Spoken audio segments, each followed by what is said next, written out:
Okay, I think we'll get started. Good morning, everyone. My name is Kathy Meals. I am the current chair of the Sharing Expertise Committee at UDC. And I'm pulling double duty today as the host of this session and a co-presenter. So I'll just run right on in to the beginning of our presentation. If you have any questions, please feel free to put them in the chat.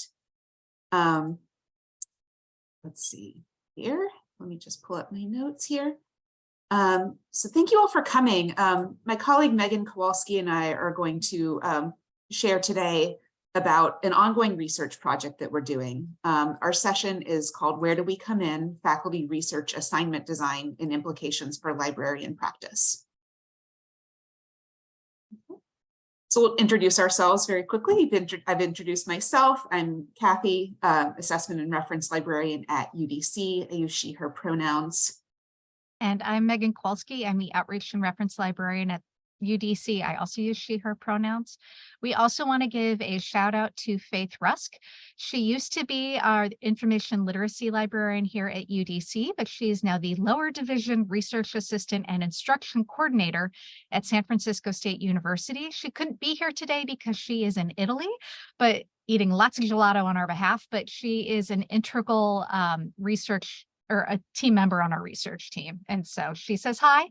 Some of you know her, but we just wanted to shout out to her since she also supported this project. Yes, she was officially our colleague once upon a time, and now she's just a colleague for life. We won't let her go. No, we won't. So to get started, we just want to talk about how this research project came about in the first place. We'll start all the way at the beginning. So the first spark, to be totally honest, was a weird and kind of bad research assignment that a student came to us for help with. I think all of us who work in public services have seen these, the type of assignment that says, use 3 scholarly sources to answer the question, what is sociology, right? And so, we were thinking, well, what are faculty trying to do here? On the other hand, we also see some really exemplary, thoughtful and interesting assignments. So again, what's going on here? What's the difference? How do these things come about? So we decided we wanted to learn more about how faculty design their research assignments. So how do they decide on the details, the topics, format, source requirements, that type of thing, and why? How do they understand research and teach it? So we initially began with a mixed methods approach, starting with a survey that went to all UDC faculty, and then wanted to do follow-up interviews for more detail and depth. So the results of that survey showed us that it really varies by discipline, how folks approach things, which makes sense, right? Research looks different in different disciplines. And we didn't quite get enough information to get at what we were interested in. So we pivoted a little bit. We pivoted to in-depth interviews and decided just to focus on instructors and faculty in UDC's 3-course general education writing composition sequence, since we often work with students there, and that's often where students learn research, right? And the other benefit to focusing on the general education sequence was that it's multiple people teaching a course that has the same SLOs, the same student learning outcomes. The delivery isn't necessarily standardized, but it was an opportunity for us to look at something more comparable. All right, so a couple of our project goals. First was just to understand how faculty approach developing their research assignments. What are their thought processes behind that? What are their intentions? What are their learning outcomes, intended learning outcomes for students? We wanted to understand how faculty identify and prioritize which information literacy and research skills to teach. Some of them work with us, some of them don't. So there are lots of people who are teaching this in some capacity in the classroom and not just coming to us for that. We wanted to find ways for librarians to support research instruction and information literacy development beyond teaching the databases. And then we've listed here our stretch goal for Patreon supporters. We want to improve assignments before they're understood. We want to help faculty develop assignments and understand how we can better help improve the meaning and the quality of assignments for students. So I'll just speak a little bit about our methodology here. The first stage as I mentioned, we started off with the faculty survey, which led us to narrow the focus to our general education, which is referred to as IGED at UDC. We conducted 1 hour individual in-depth interviews with 7 of the IGED composition instructors over Zoom. We emailed all of them to invite them to participate, and we offered a letter for their tenure files as an incentive. We recorded our interviews in Zoom, and we used the Zoom automatic transcription as the base of our transcripts, and then edited transcriptions to make them more complete and accurate. And we are working on a qualitative analysis of these interviews using applied thematic analysis. So we have been using deduce for inductive thematic coding, and we've done this in several rounds. So the 3 of us did a set of initial coding, just kind of, inductive, identifying the themes that emerged. We met and discussed and developed a joint code book together. Then we individually coded with that. And then we revisited that again and developed a version 2 and individually coded again. We jointly coded and reviewed, and we have just finished this part. It took a really long time, but it's been a fascinating process. So where we are now is we are jumping into our analysis of these themes and codes.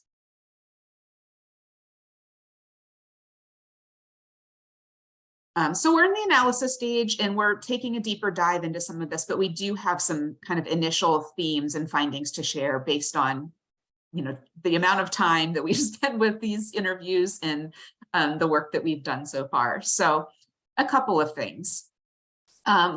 We've seen that all of the faculty have articulated that one of the core components of the writing sequence is to introduce students to research. The purpose of this class is writing and research. The definition of research. We asked faculty to define what research is as they understand it, and they provided a variety of definitions. So research is asking or answering questions. Research varies by discipline, approach, and goals, and research is deeply intertwined with writing and rhetoric, which is why it appears in this writing sequence. Topics, connection, and community. Faculty really want their students to personally engage with their research subjects. They all allow students to select their topics, their own topics, as a way to encourage that meaningful connection that will resonate outside the classroom, either personally in their community or within their major. Sometimes this is in kind of within the theme of a class, but it's still a student choice to pick something. Some of them had said, I used to say, pick among these 5 topics, but I've moved away from that, right? The student quality of work is better, students engage more, they have more meaningful and empowering research experiences. And so another thing we saw out of this that we had a sense of before we even started the interviews, but the interviews really highlighted, was just how much scaffolding occurs in these courses. Faculty are trying to make a complicated process more understandable, both as a pedagogical approach and due to student needs, or addressing the variety of student previous experience or needs. A lot of our students, they come in with differing backgrounds. And so research could be, oh, they know what they're talking about. Or it could be they know citations, or they've got nothing at all. And so how faculty compensate for this is by scaffolding the assignments and the skill building throughout the course of the semester, where they've got one assignment leading into the other, leading into the other, leading into the other. And some faculty also hinted that not only was this for student need, but it made the student work better because the students were deeply engaged in the process. Another thing they talked about was the tension between writing and research. Faculty expressed that they have to teach writing and research simultaneously, and that is challenging because neither of these is a straightforward linear process. And so one impacts the other, and then they loop back on one another, and it's a very difficult thing to try to teach something so nonlinear in a course that is kind of designed to be linear. And so faculty understand this interconnectivity is necessary, but they found that the entanglement was difficult to demonstrate to the students. So oftentimes in these interviews and in the classes themselves, faculty bring their experience to the course where they talked about their own work to try to show this tension between writing and research.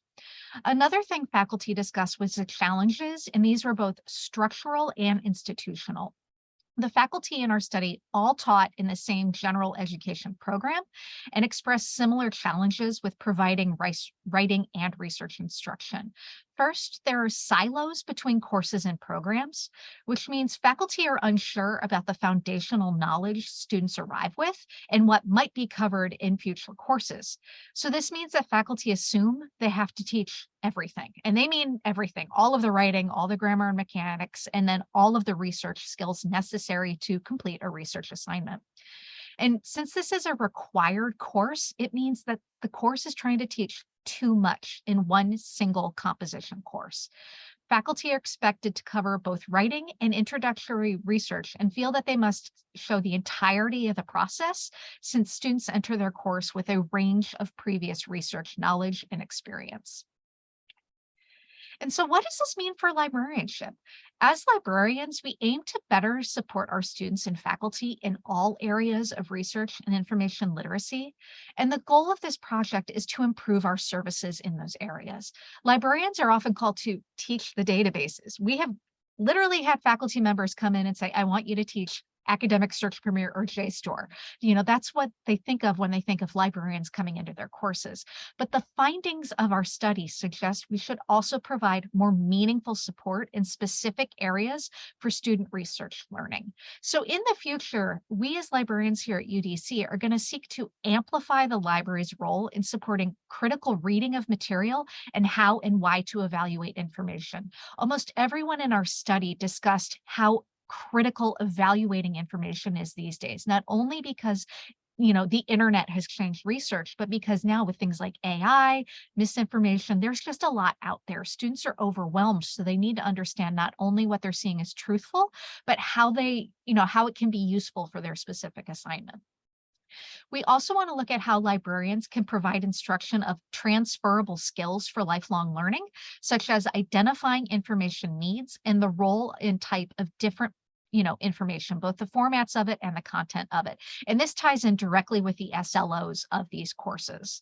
And so we're going to create videos and tutorials and activities on these foundational skills, such as developing a research question, synthesizing sources, research resilience, and deepening research methods.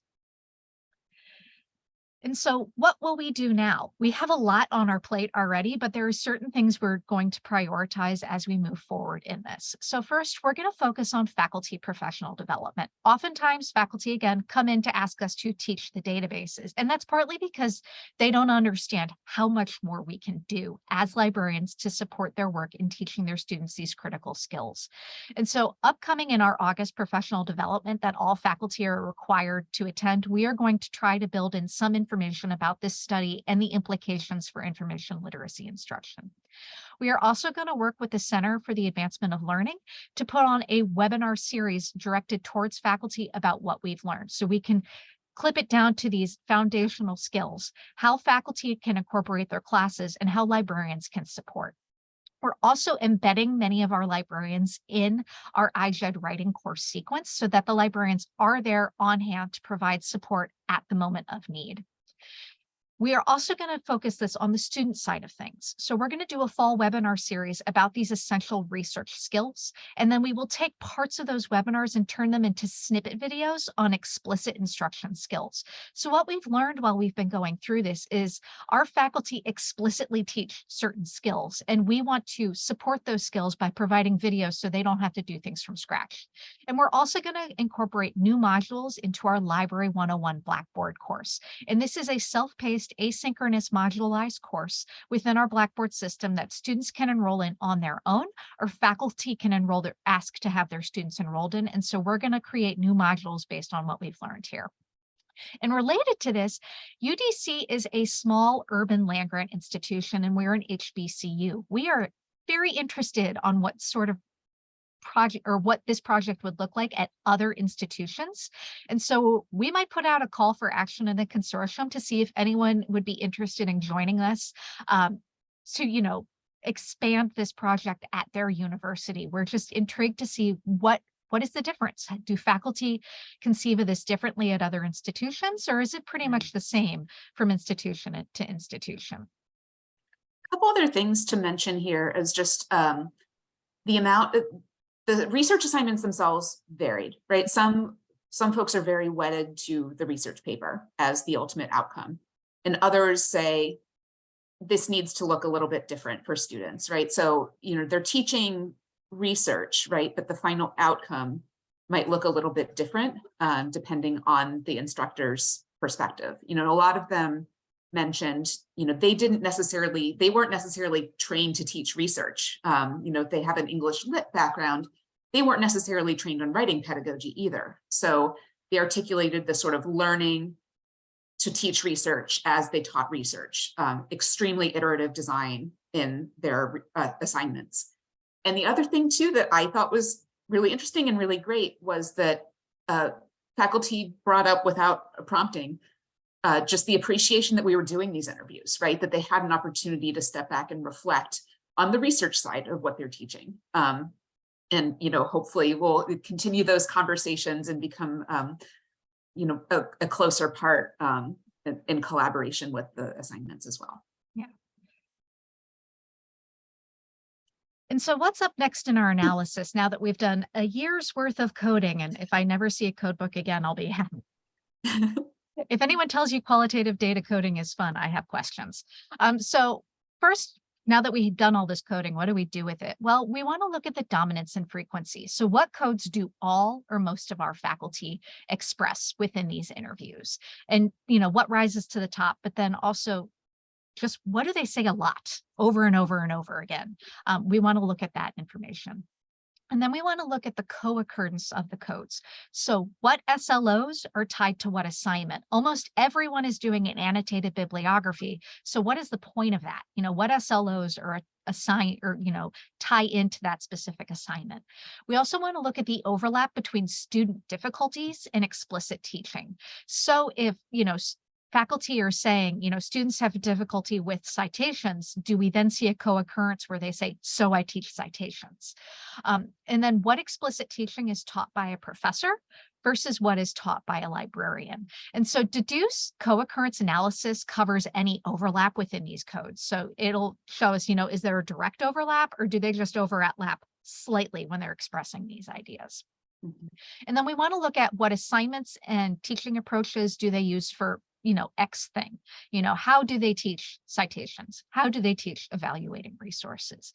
And then we want to look at the most common words and phrases because, we have to have word cloud. I feel like that's required these days, but are there words that filter to the top over and over and over again? Like when we've read these interviews more times than I think we can count. And we know, okay, in this interview, they talk about plagiarism a lot. But is that just because the word plagiarism stands out in our head, or does it actually filter to the top of the word cloud? So we can see these common words both in the whole, but also interview by interview. So we can see, do our professors look at these things differently? And then because we want to make more work for ourselves, but also we kept encountering this, we want to crosswalk our codes with the ACRL framework for information literacy in higher education. So when they're talking about explicit teaching, do those skills then translate to a specific code or a specific frame, or are they just generalized? And then we also, just want to look at, what is the point of these classes? What do they define research as, and what is the purpose of this class? Yeah, there is an SLO for these classes about learning to do research, right? But that's pretty much what it says, right?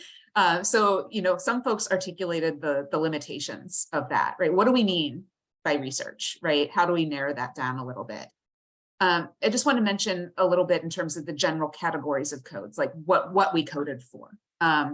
So we coded for assignment content. What are they teaching? What are they giving to students? And that's complemented by syllabi. So we have syllabi as well as the interviews. We have a little bit about the design of the assignments, that kind of iterative nature of the design as they learn to better teach research. and improve pedagogy over time. We coded for explicit instruction. What are faculty or librarians explicitly teaching to students?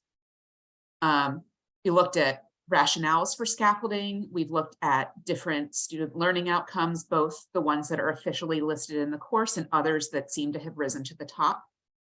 We looked at some information about what kinds of sources they wanted students to work with. That actually ended up being really interesting. We talked a lot about the internet sources and the need for more evaluating of those non-library sources, right? We even had somebody say, once upon a time, you went to the library and you knew that you could use anything there because it was valid, right? That's not the case anymore, right? Or when students graduate, what are they going to use, right? How are they going to process and use information in their future professions, in their personal life? We also looked at student difficulties. What are the difficulties that faculty articulated? Primarily just that major imbalance of what students have previous experience with. We had one really excellent quote where a professor described having to shore up unstable land, right? And having to do that kind of on the fly because every class, every section was different. We looked at emotions around research. We looked a little bit at the topics that students are selecting and working with and the rationale behind their selection of them. I just wanted to give you a sense of what it was that we're looking at. And I think a lot of it is going to map on to the ACRL framework.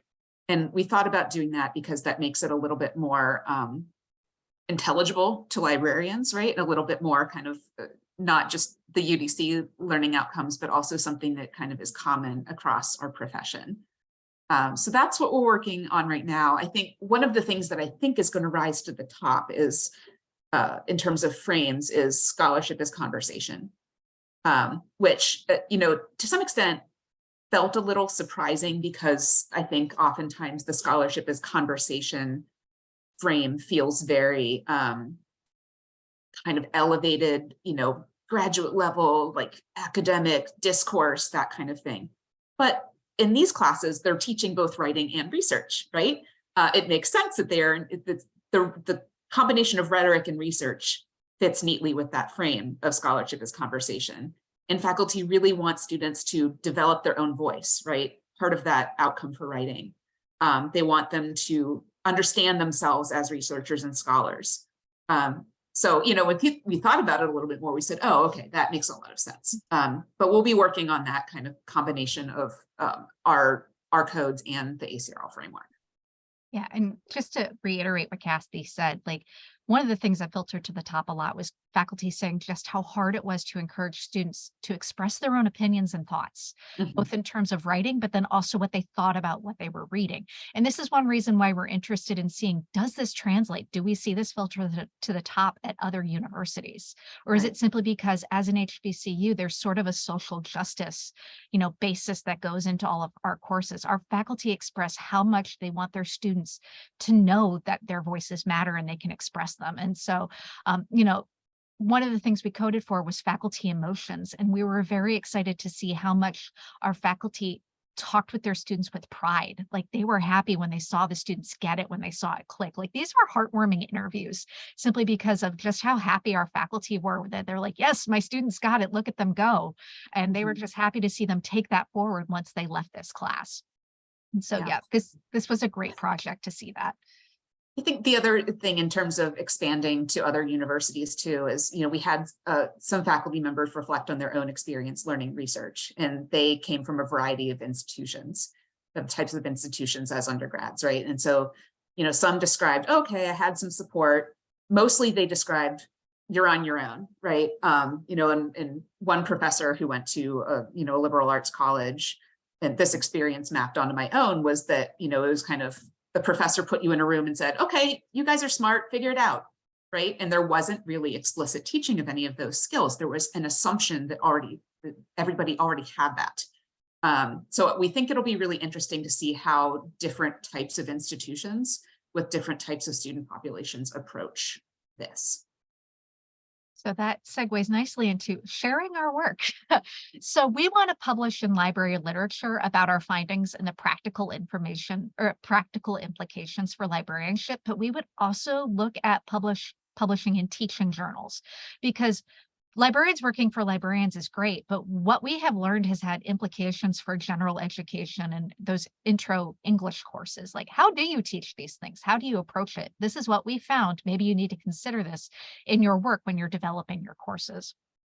We also internally would like to put together a white paper for a faculty audience about our findings and implications for practice, and obviously communicating this within WRLC, but at our institution, simply so that people know this is what we found at our specific institution. We should share this so we can all grow together. And then we also want to push for embedding in our writing sequence here at UDC. We're starting it. We're sort of not forcing it upon our faculty, but highly encouraging it by making it an opt-out, where we have worked with the two professors who lead our writing general education courses at our community college branch campus and here at our main campus, where they're going to approach their faculty and be like, here, this is embedded librarians. This is information about it. You have to contact the library to opt out, because these professors are on board with this because they see the value in having a librarian, within the course itself. And so what we found, and we've done this in the past, both Kathy and I have been embedded librarians, is we can see what the students are working on in the moment. So when it comes to us helping them, one, they know us, they know our faces, we're a little less scary that way. Two, we see what they're working on. We see their assignments, we see what topics they're looking at, we see what they're learning in the moment. So, one week as they're working on citations, we can support that by being like, here's our citation module in Library 101, here's our citation video. Oh, I see everyone's struggling with figuring out how to cite, a video. Well, here, let's talk about why citations work the way they do and how you cite a video. And so we can see that in the moment. And so by sort of presenting this to our writing faculty as, hey, the embedded librarian is here to support you. We're here to make your lives easier. We're hoping that this just becomes something that we do every year going forward. And to sort of support that shoring up unstable land thing, right? We are there as an additional support to help the students through who are at a variety of different experiences with research, right? A lot of folks that we talked to, said, look, students have come in with research skills, right? We all do research in our personal lives. Some of them have done academic research, but their experience with academic research specifically really varies. And that's where we can step in and sort of, help students all kind of get on the same page and, be able to succeed in the same ways. Yeah, and Kathy and I both attended the ACRL conference this year. And one thing we saw at that conference repeated over and over and over again is that librarians aren't taught to teach, but neither are teachers, particularly in academia. They're hired for their specific subset of skills related to their subject area. They're not then taught how to teach that to students. And so what we're seeing here in this is our faculty are having to figure it out. How do they teach this? And if our work can make that just a little bit easier so they don't have to learn a whole new set of skills, that makes their lives easier. And it also makes our lives easier because we can see, okay, these are the skills students are having trouble with. Let's build some modularized content that we can work from.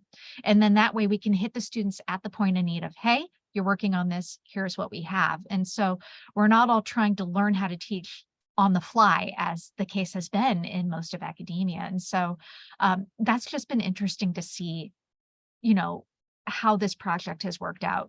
We have our faculty trying to teach way too much in one course, but most of them are doing an okay job at it. But if we can make their lives a little bit easier, that helps not only with their workload, it helps the students, because the students then see there is some other avenue for support that they can go to. I mean, ultimately, our goal is to help students and faculty succeed, right? That is the core of what we do.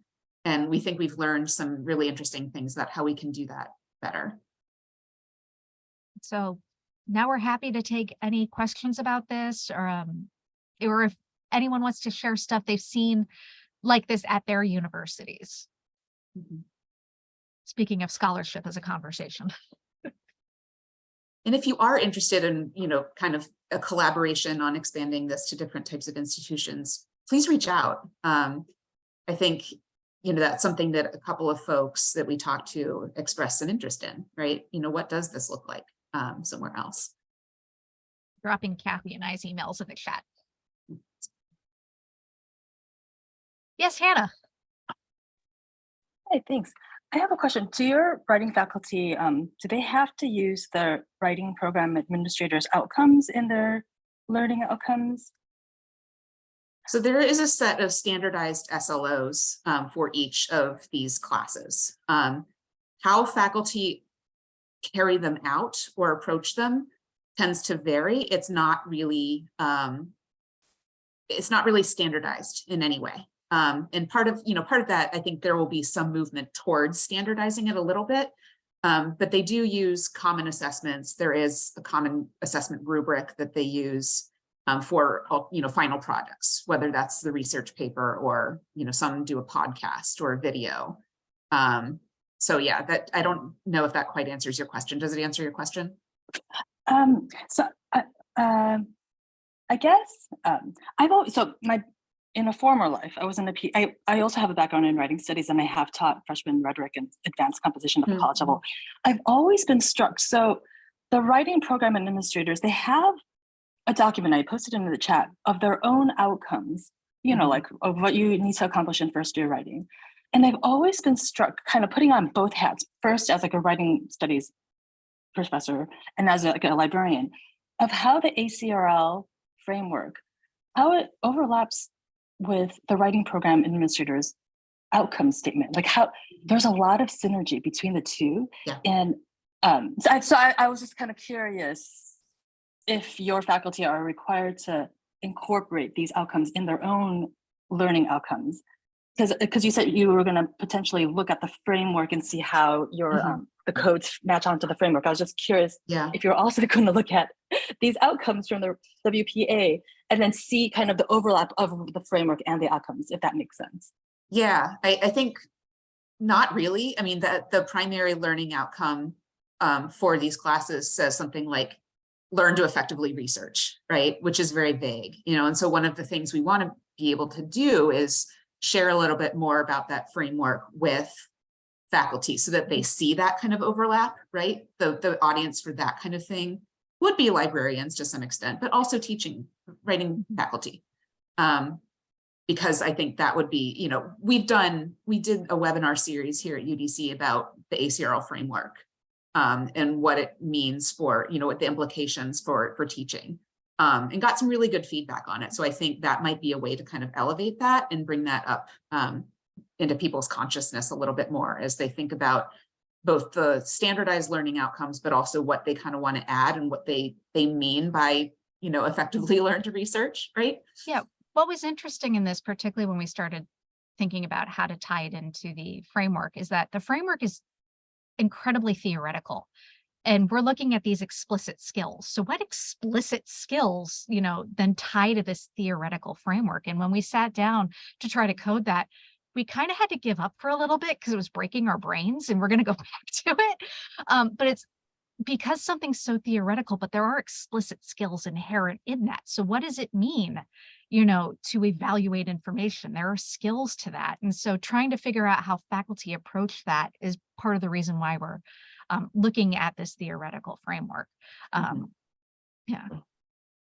So I see a couple questions in the chat. Would you consider working with school librarians? That would be super cool. Yeah.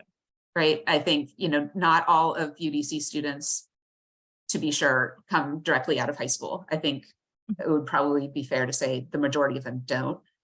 But I think, that was one of the other things that we asked was, where do you think students should learn how to do research, right? And, the answer was essentially, everywhere, right? It's everybody's job. It needs to be scaffolded throughout what we do. But they didn't have a sense of what was happening before or what was happening after. So I think, coming into a high school setting, that would be really interesting, right? I would love to do that and work with some K-12 librarians. Other question is there an example of how a research assignment has been redesigned after this work? And this is actually an easy know because we technically haven't shared this work yet internally. That said, all of our, almost all of our interviewees, as we were conducting these interviews, were like, you know what, I'm going to try this, or I should go back to doing this other thing that worked, or maybe I could have workshopped that more. That was that reflective piece. You know, the timing of our interviews wasn't great. It was right around when faculty tenure portfolios were due. So it gave our faculty a moment to sit in their thoughts for a while, sit down and think about, oh, how did that go? And one of our subjects actually expressed, thank you. Thank you for giving me this moment to reflect upon how I teach these things. It's not something we get a chance to do. And so we're hoping, you know, we can broaden this either to different subjects here at the university or at other campuses, just to create these moments of reflection, because a lot of our faculty are not given the time to sit down and think. You know, their contracts run 9 months out of the year. They've got like 3 days of PD and then classes start. And then they're off contract again once classes are over. Like there's not this built-in reflection time. And so we haven't seen anything in particular that has been redesigned after this, but I would not be surprised if at least the approach, the influence, you know, from these interviews has changed a few things. And then one of our subjects, we just love him no matter what. So we're like, don't change anything. You're doing great. Tell all your colleagues. You know, he's someone we work with a lot. But another example of why this might not yet have seen any change is because in some ways, one of the flaws of our process is this was self-selecting. We went, you know, everyone did this, well, everyone who did the survey, we then saw who we wanted to target. We reached out to them, but they then had to accept. Almost everyone we interviewed had already had a relationship with the library, at least one of our librarians in some way. I don't think we spoke to anyone who was a surprise. I'm looking at Kathy for Mostly no. Yeah. I think, you know, there was a variety of levels of engagement with us, right? You know, so that is definitely, you know, we would like to expand that kind of pool, right? I think there's a lot of different ways that we could expand this project, you know, going beyond the general education. What does this look like in a, you know, political science universe, for example? But yeah, no redesign yet. But I think, you know, that would be an ultimate goal, collaborating with our teaching and learning center on that. Because I think for me, what I've been reflecting on a lot, especially working as an embedded librarian, is I think it's really effective.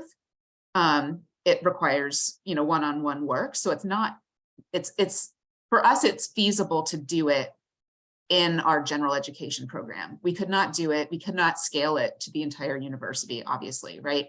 So in my head, I'm sort of thinking about, you know, embedded librarians can be, you know, kind of the first part of this, and the way to scale that and to scale the research teaching skills is to do faculty professional development, right? So we can kind of do both and approach this from two different ways, because we can't teach, you know, 1 shots or 2 shots or anything like that in a bunch of different places. We know that that's not even the best way to do it anyway, right? But what we can do is, you know, develop relationships with faculty and students at an early stage, and then help faculty, you know, perhaps execute some of those things in the frameworks, see some of those overlaps like Hannah mentioned. So I think, you know, that would be kind of, that's what I've been thinking about a lot lately as a result of this project. So I'm hoping that we can kind of execute some of that in the years to come. It'll obviously be a slow process, but that's kind of the way I've been thinking and approaching it right now. So I have a question from Joan. Did you survey full-time faculty at UDC? At CU, English 101 is largely taught by an ever-changing group of grad students and adjuncts who are difficult to reach. We did talk to a couple adjuncts.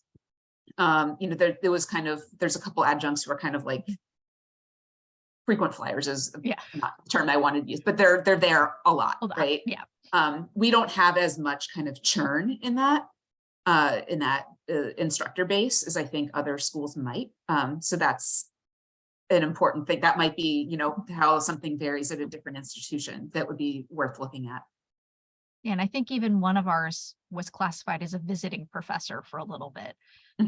You know, and the group of interviewees we looked at, like Kathy said, adjunct and full-time. Also, younger people who had only been here for a few years and some professors who had been here for a while. We had one professor who was able to give us a pretty deep history on the changes in the general education program, explaining how things used to be done versus how they're done now. And so we got a little bit of variation there in not only how they teach things, but also how they see the general education program just working at the university itself. And so that was useful to have that history. Thank you, Melissa. We're Yeah. really excited to share more of Yeah. this later. I think we'll have, much more kind of depth and in kind of nuance in some of this later. Yeah.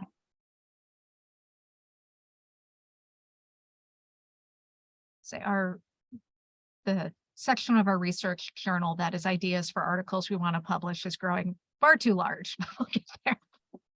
Other places to take Yeah. this research, right? I think that's been, we started at UDC for convenience reasons and because we want to be able to apply this, right? It's not just research in the abstract. It's what can we do at our institution to make library services and teaching more effective, right? And support students. But there's a lot of different kind of other avenues that we could take with it. So that's pretty exciting. Yeah. And it was also interesting to learn the intentions behind why some faculty did things the way they do. Like some have a practice of, I want my students to write before they research because I want to know how they think. I want to know their thoughts on things. I want them to get used to sharing their own opinions. And then I want them to research. Whereas others are like, I want them to do X because I'm tired of seeing plagiarism. And so there was different intentions behind some of the work and different intentions behind specific practices. Like some faculty expressed, I started scaffolding it this way so that they're not doing it at the last minute, where someone said, I'm scaffolding it this way so they're not copying stuff off the internet. Like there were different reasons behind these things. And seeing that intention was useful because it shows us, okay, how do we tailor our videos? We have one faculty member who is like, I have to do citations because it's required, but I tell my students, you're never going to use APA when you leave here, but this is how you do citations in the real world. You're doing a video, here's how you attribute something as opposed to doing an APA citation, in a video. And so everyone tried to at least in some way tie it back to, what it looks like in the real world. I think almost everyone. Some faculty are very, very tied to the research paper. We have one faculty member specifically say, this is a research paper course, not a research course, a research paper course. And she said, I feel like if I don't give it to them, they're never going to get something like this. And so that was interesting. And then there was also a blend of how they approach things in their pedagogy. Were they asset-based or were they deficit-based in how they taught something? So we're going to look at the overlap there. Mostly asset-based, which is great. We were a little nervous at first, but then when we started looking at the codes, we're like, oh, this is good. It's the same thing with the faculty emotions. We were happy to see there was more happiness, pride than frustration. Well, I think we're just about at time, so maybe we'll wrap. And if you're interested in learning more or collaborating on an extension of this, please reach out. Would love to work with you, talk with you. Yeah, I think we'll leave it there. Thank you so much, everybody. Thank you.